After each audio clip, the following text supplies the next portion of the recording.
پر جب ریسرچ کا لفظ استعمال ہوتا ہے تو لوگ سمجھ رہے ہوتے ہیں کہ شاید یہ سرچ سے ریسرچ کرنا ہے، کہ تلاش کرو اور پھر دوبارہ تلاش کرو. تو ریسرچ اصل میں یہ جو ایک فرینچ ورڈ ہے ریسرچر، یا کوئی اور اس کی پروننسیشن ہو سکتی ہے، تو اس کا مطلب یہ ہوتا ہے کہ ٹو سیک، جستجو، تفحص اسے آپ کہتے ہیں. عربی میں اس کو بحث بھی کہتے ہیں، تحقیق، اور یہ تمام الفاظ اسی کے لیے استعمال ہوتے ہیں. تو بنیادی طور پر جب آپ ریسرچ کرتے ہیں تو آپ اس کو ایک خاص میتھڈالوجی کے ساتھ اختیار کرتے ہیں. یعنی آپ اس کو یوں سمجھیں کہ اگر ریسرچ ایک خاص سسٹمیٹک انویسٹیگیشن کا نام ہے، یعنی آپ کے پاس اگر بے شمار معلومات جمع ہو جائیں، آپ ایک ایسے اسکالر ہیں، آپ کی فنگر ٹپس پہ بے شمار معلومات جمع ہو چکی ہیں، تو آپ ریسرچر نہیں ہیں. کیونکہ چونٹیاں آپ نے دیکھا ہے کہ وہ کس طرح سے مختلف جگہوں سے خوراک جمع کر کے خوراک کا ڈھیر بنا لیتی ہیں.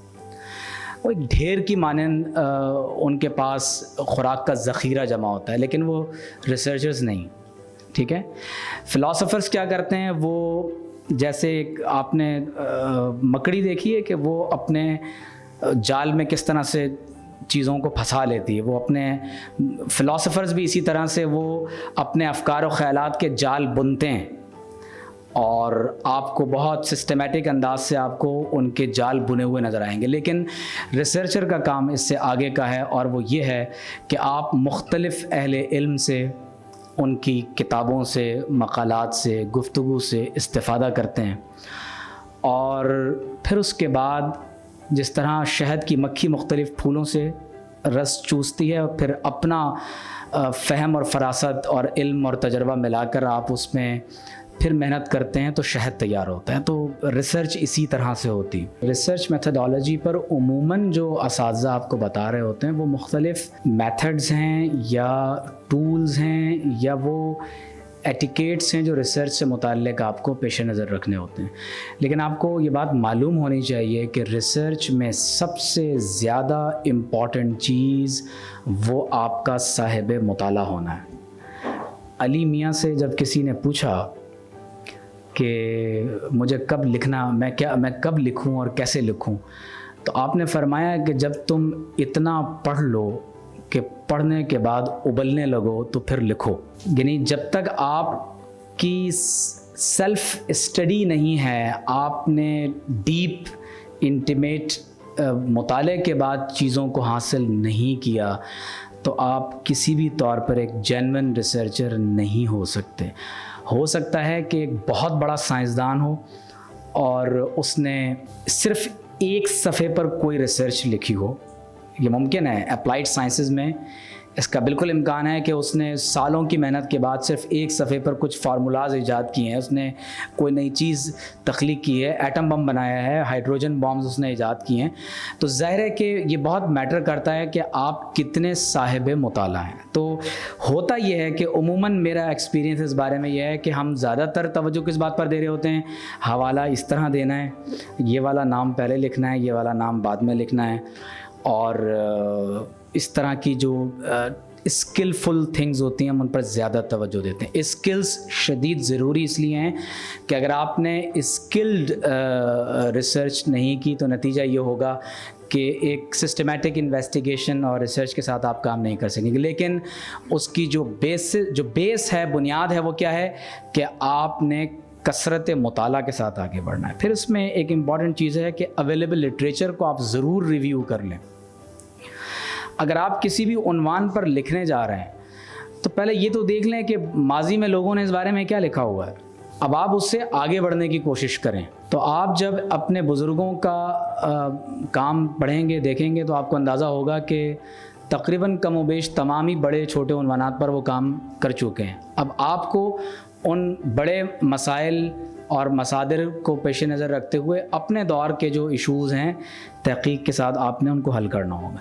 اچھا، مطالعہ کرنے کے بعد ایک کام آپ نے، اور یہ بھی ایک موضوع ہے ویسے، کہ مطالعہ کیسے کیا جاتا ہے، کن کتابوں کا مطالعہ کیا جاتا ہے، کیا اس کا منہج ہوتا ہے. مطالعہ کرنے سے زیادہ فائدہ اس بات کا ہوتا ہے کہ جو مطالعہ آپ نے کیا ہے اس پر غور و فکر کریں.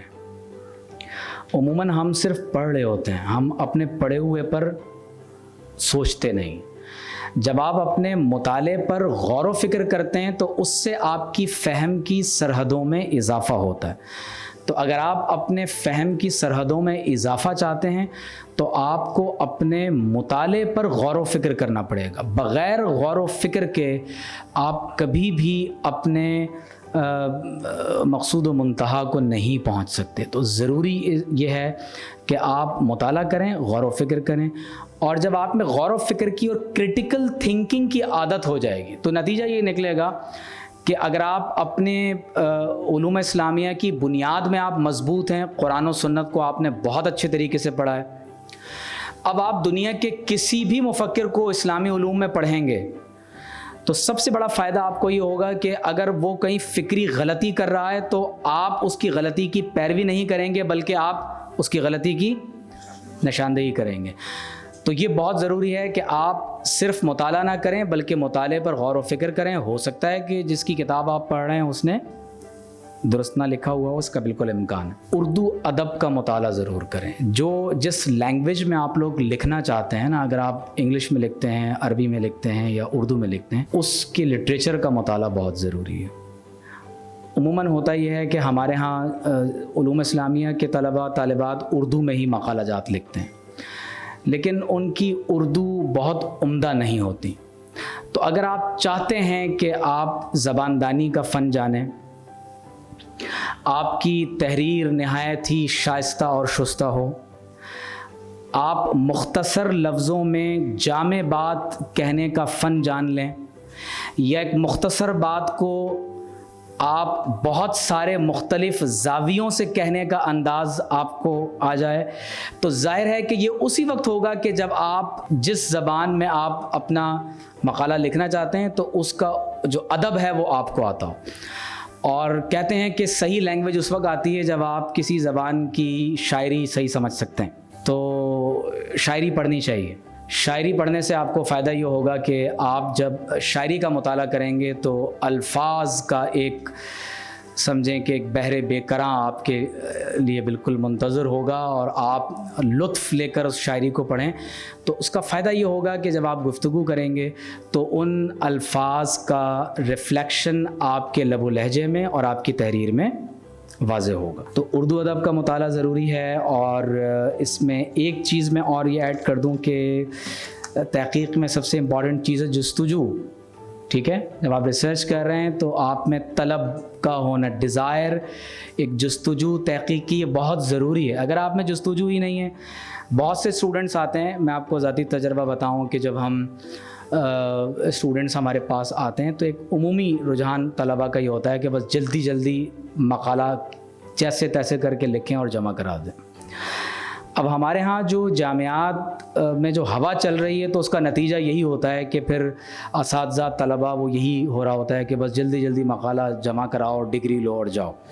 اور ایک جملہ بڑا عام ہو جاتا ہے کہ بھئی تحقیق بعد میں کر لینا, پہلے ڈگری لے لو. لیکن اس میں ایسے اسٹوڈنٹس بھی ہوتے ہیں جو چاہتے ہیں کہ وہ باقاعدہ محنت کے ساتھ اس کام کو پورا کریں اور مکمل محنت کرتے ہوئے وہ اپنے مقالے کو آخری منزل تک پہنچائیں. اور ان کے لیے تحقیق برائے ڈگری نہیں ہوتی, جس کا ڈاکٹر صاحب ذکر کر رہے تھے کہ آپ کے مقاصد تحقیق کیا ہے. آپ واقعتاً کوئی حق دریافت کرنا چاہتے ہیں یا آپ کسی چیز کو تلاش کر رہے ہیں. یعنی تحقیق تو اس طرح ہے نا کہ جیسے علم ایک سمندر کی مانند ہے اور اس میں لال و گوہر سمندر کی تہ میں چھپے ہوئے ہیں, اور آپ ایک غواص کی مانند اس میں تیراکی شروع کرتے ہیں اور آپ پھر لال و گوہر چن کر اور سنگریزے اور وہ خوبصورت جو پتھر ہیں وہ آپ لوگوں کے سامنے بکھیرتے ہیں. تو علم اور تحقیق تو اس کی مانند ہے. تو لہٰذا جستجو کا ہونا بہت ضروری ہے. اگر آپ میں لگن نہیں ہے, تڑپ نہیں ہے, وہ عنوان آپ کا جنون نہیں بن گیا, تو آپ کبھی بھی درست معنی میں اس پر تحقیق نہیں کر سکتے. اور یہ کیسے پتہ چلے گا کہ وہ موضوع آپ کا جنون بن گیا ہے؟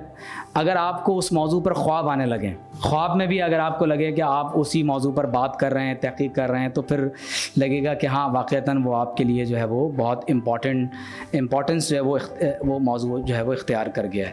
میں اپنی بات کو یہاں پر مکمل کر رہا ہوں, اور صرف چند ایک باتیں اور کہہ دوں کہ جس موضوع پر آپ کام کرنے جا رہے ہیں ابتدائی معلومات، بنیادی معلومات ضرور ہونی چاہیے.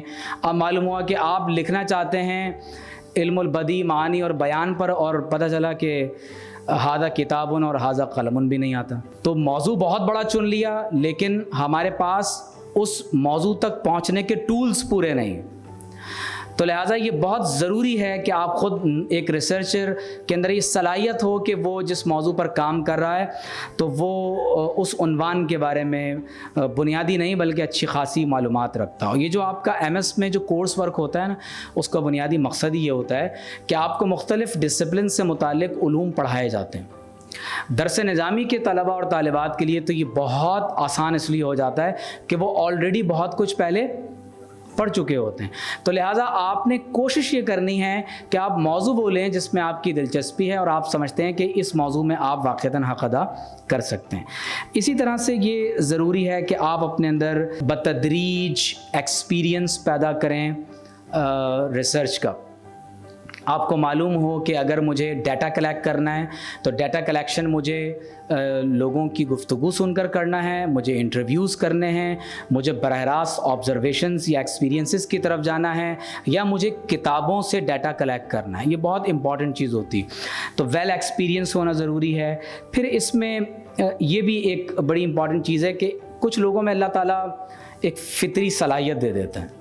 یعنی فرض کر لیں کہ اگر اس پورے ہال کو آپ نے دیکھا ہے تو آپ اپنی نگاہ سے دیکھ رہے ہیں تو یہ اور ہے.